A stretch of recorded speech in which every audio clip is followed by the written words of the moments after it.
Hey folks, it's Jang here from UltimateRC.com with another RC hot topic. This time I'm going to be looking at the epic battle between the team associated SC10 4x4 and the Losi Ten-SCTE. These are the top-selling race-oriented four-wheel drive 10th scale short course trucks. Now the big question that a lot of people have been asking me is which one is better? Which one should you buy? Well, before I answer that, let's take a closer look at both vehicles. The overall dimensions of these two vehicles are pretty much the same, so there's no need to worry about differences in the wheelbase and whatnot, but the chassis layout is really completely different between these two trucks. Here, the team associated SC10 has a transverse mounted or rear mounted motor with a belt drive sending power to the front. It's got a direct gear drive to the rear, whereas the Losi has an inline mounted motor and it uses shaft drive with 3 differentials, sort of your typical 1/8 scale buggy sort of layout, something that's been used quite a bit in the off-road racing world.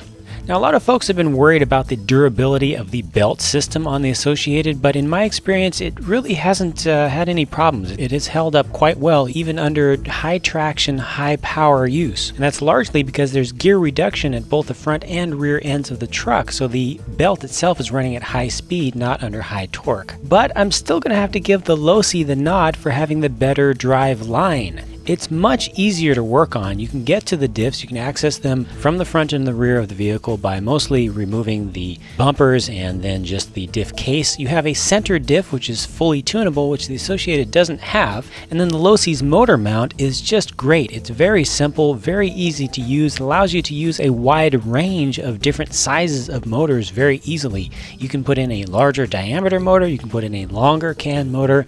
It doesn't really matter. You can really overpower this thing and it'll just take it. It also gives you plenty of room for air to flow over it to keep that motor cool.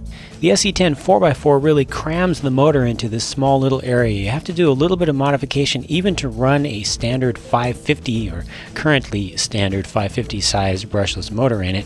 And no matter what, you're just not going to get a lot of airflow over it because it's blocked most of the way from the front. Both trucks give you fully adjustable independent suspension with aluminum threaded body shocks. And they're big bores, true big bores in both cases. The Associateds are 13 millimeters, the Losis are 12 millimeters. Overall, the suspension between the two, I'd say, is pretty much a wash until you look at the sway bars. Both trucks need them badly. The Losi comes with them, the Associated does not. Advantage Losi. Now, I really like the way that the Associated SC10 4x4 sets up the electronics tray. It's the entire side of the vehicle and you can put any size of electronics in that you want. The Losi forces you to put the speed control in the back behind the battery tray, but there is plenty of room for it. You can even put a 1/8 scale speed control there. But then you have to put the receiver up forward and it's kind of crammed into this little box, and I don't know. You have to route your wires around the exposed drive line and it's just a little bit dangerous and a little bit more tough to deal with. The battery tray on the Losi is great. It's open on the top. They have these adjustable stops so you can move your battery forward or reverse. You can take both of them out so you can run a longer battery. You can run tall batteries. Very, very flexible, very, very convenient. The SC10 4x4, not so much. So you've got this nice little locking thing at the end that allows you to take out your battery strap, and then to get a pack in there, you have to load it kind of diagonally and then force it to slot down underneath this whole battery tunnel or belt tunnel. There's a little bit of space where you can move it back, and you've got these 2 foam spacers that you can move around, but it's just very difficult to fit a pack in there, and you can only fit just a perfect Roar spec 2-cell pack, nothing out of the ordinary and nothing larger. Not a big deal for hardcore racers, but for the average RCer, the Losi's better here. On the track, the kit stock setup of the Associated SC10 4x4 is crap. It's absolute crap. But once you spend plenty of time tuning it up and you drop $35 to $40 on the necessary sway bar kit, it runs pretty good. I actually just saw one of these trucks win its class today on this very day that I was doing this video. It's a driver's truck. It has lots of steering, way too much steering in fact, so it really tends to favor folks who want a vehicle that'll do anything that you want it to do, a little bit on the twitchy side, and forces you to be a really good driver to get a lot of really good performance out of it. It just makes you work for it. The SC10 4x4 is very lightweight and it acts like it. It's very agile. It will rotate on any axis fairly quickly, definitely more quickly than the Losi, and that tends to make it work especially well on tight technical tracks that have good traction. On a small indoor clay track, I would definitely prefer the SC10 4x4 over the SC10E. Now, speaking of the Losi truck, this is it running box stock. It does come pre-assembled, whereas you have to put together the SC10 4x4, and this is just the factory stock setup, and it actually works really well. It's not absolutely perfect, but it's very drivable, and even the stock kit tires that they give you are usable on many different surfaces. Now, this truck weighs about 10 ounces more than the SC10 4x4, and that's very significant. But the good thing is that all that weight, all that extra weight, is down low. It's as low as it can possibly get in that heavy aluminum chassis. That actually allows you to get more traction out of those skinny, traction-starved short course tires while keeping the center of gravity as low as it can be.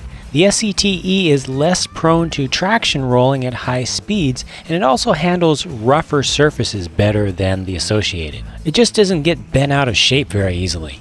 Because of all that extra weight, it is a little bit harder to get the magic shock setup that will give you enough pack to reduce chassis slapping off of big jumps without making it too stiff over bumpy sections, but I think that's a fair trade-off. Now, honestly, both of these are very good trucks. They're both excellent trucks, and either one can be made to win races if you tune it right and if you're a good enough driver. I myself looked at both of them, and I chose the SC10 4x4 personally for my own long-term use for a four-wheel drive short course truck. It's different, it's unique, and a lot of people doubted it. However, when it comes to recommending one of these for someone else to buy, I'm going to have to go with that Losi Ten-SCTE. That's right, no stalemates here, no draws. This is the winner for me. Easier to drive, better equipped, more versatile, it can work better on different surfaces, more flexible with the way that you can set up your motor and all that, more critical airflow over the motor.